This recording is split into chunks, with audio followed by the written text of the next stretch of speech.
Di ko na alam no kung magkano pamasahe ngayon. Habal-habal. Guys, ano mall? Oo, guys, ano mall? Ayan mo. 30 ako kayo. 30? Astara? 30 na pala. 20. 30 pala. 30.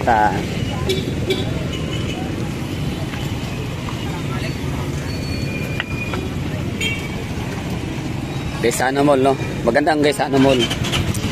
NCCC Mall, City Mall, Aguan. NCCC Mall, Robinson. Manang City Mall, no? Wait lang. Asa kayong Robinson banda? Asang Robinson banda? Sa Bisayan. Bisayan Village? Wait lang. Padung og Kuan, Kapitolyo? Dili, paingon o Palabaw. Okay. Tama na, Bisaya. Kalimot man ako. City Mall, Padung og Kuan, Apokon. Ay. Wait lang. Madaom. Di ba? Kalimot. Madaom, di ba? Madaom. Di Madaom. Nay mall sa Madaom, wala? Nay. Mall? Wala. Wala. Lapit na naman ang managtugay sa ano mall. Siyempre. Sakay na tayo.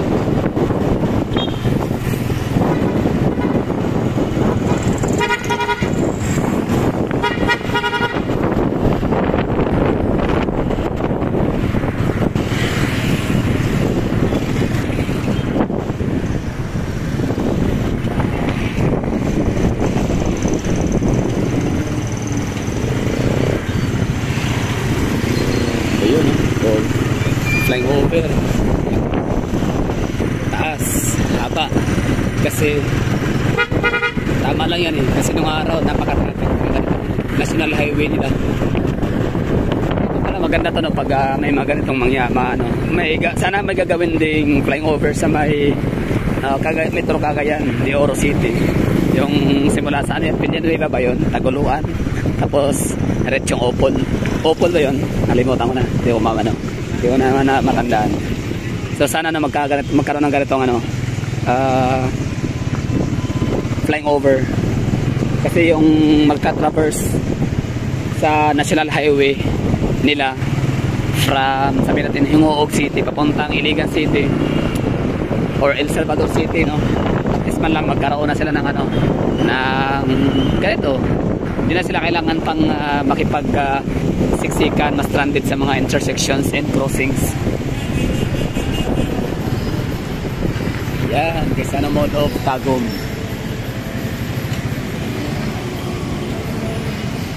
Diba, ang ganda kayo, diba? Malaking tulong ang flying over.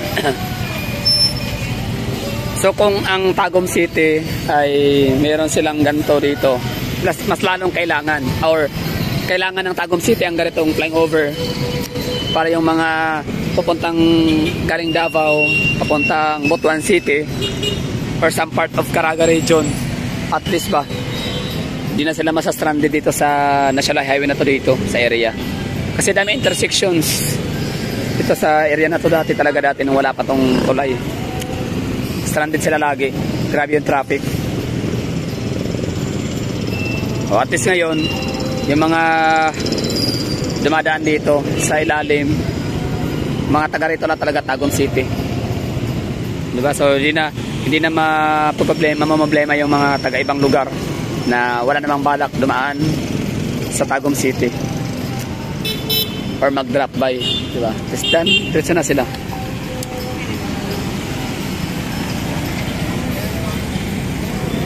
So mga nanonood dyan ng mga taga CDO, ano sa tingin nyo, bakit hindi pa kayo nakapag-request? Kung nakapag-request man ng inyong mayor or sino man dyan, ng inyong governor or congressman sa inyong rehiyon ng flying over para magko-connect, no? And magsiserve as a shortcut and expressway para sa mga logistics and mga motorists na magta-traverse sa national highway ho ninyo or provincial highway from, sabihin natin, Hingoog City papuntang El Salvador City. Kung nag-request na, so may curiosity. Ang tanong ko dyan is, bakit kaya hindi pa na aprobahan, no, yung budget? Diba national lang ano yan, nagbibigay ng budget. Kasi yung mga ganito kalaki na mga proyekto, hindi yan basta-bastang mababudgetan ng city government, local government. Kasi billions to, di ba? Billions or millions, whatever. Oh. Siyempre, sabihin natin request ang congressman. Tapos may hearing pa yan. So, bakit kaya di pa na-aprobahan? Gaya di ba? Oh. Yung logistics na yun. Hindi na sila, kung wala pa tong tulay, wala, napaka-traffic. Intersection na malala. So, bakit kaya di pa na-aprobahan ang CDO, Metro CDO? Or kung hindi man, bakit hindi pa nagpagawa? Or hindi pa nag-request ang city government or ang inyong probinsya, Misamis. Sa Tagum nga, naprobahan nga sila na hindi naman talaga sila ganun ka-traffic kung i-compare natin sa CDO. Dati traffic dito dati, tsaka traffic ng CDO ngayon, di hamak na mas napaka-congested ng National Highway ng CDO kumpara sa National Highway nitong Tagum City. Ang mga dumadaan dito ng mga taga-ibang probinsya is from Davao Oriental and some part of Davao de Oro, doon na area. Tapos ito naman is from province or Caraga region. Yan. So sa naman, sa Metro Cagayan de Oro, dami Bukidnon, Caraga region, and papuntang Lanao, northern central part of Mindanao.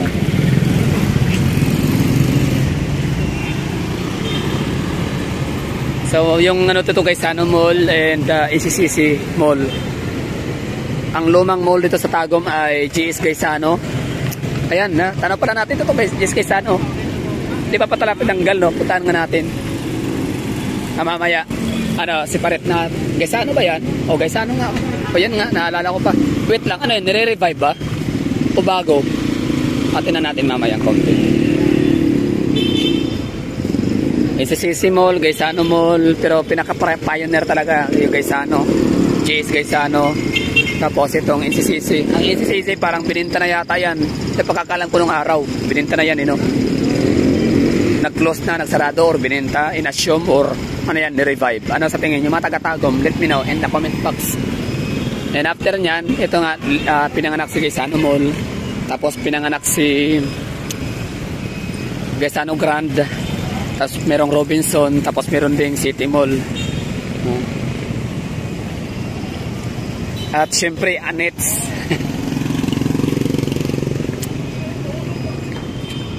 Isa yan sa mga iconic and old restaurants sa Tagum. Ang mga taga Davao de Oro dati kapag kapupunta ng Tagum City, dahil may cropping sila, bibenta nila dito sa butikan ng Tagum yan ang guma, saging, kopra, yun, paano pa man, kaginto, maging ginto. Dito yung sharing kasi, kaya ito tinawag na Gold Capital. Dami palang capital sa Tagum, Gold Capital, Dorian Capital, Music Festival, Festival Capital, basta maraming capital ang Tagum City. So Gold Capital din pala ito dito. In fact, mayroon dito Gold City, Golden City, Golden Plaza, Golden Place. Basta merong dito yung inuman. Alakan na gold. Basta may nakalagay gold. Gold Plaza, Golden Plaza. I don't know. Forget ko na. Dito yon dito sila nagbebenta na ng mga produkto, tapos siyempre may pera sila, dyan sila sa Anets kakain. Pag sinabing pag may pera, saan ang punta? Anets kagad yan. Tulay. Silang Tagum City. From City Hall papunta dito sa Gaisano Mall via habal-habal sa halagang 30 pesos. Mura lang, 30. Malapit lang din naman, okay lang, So yan lang mga taga-Tagum.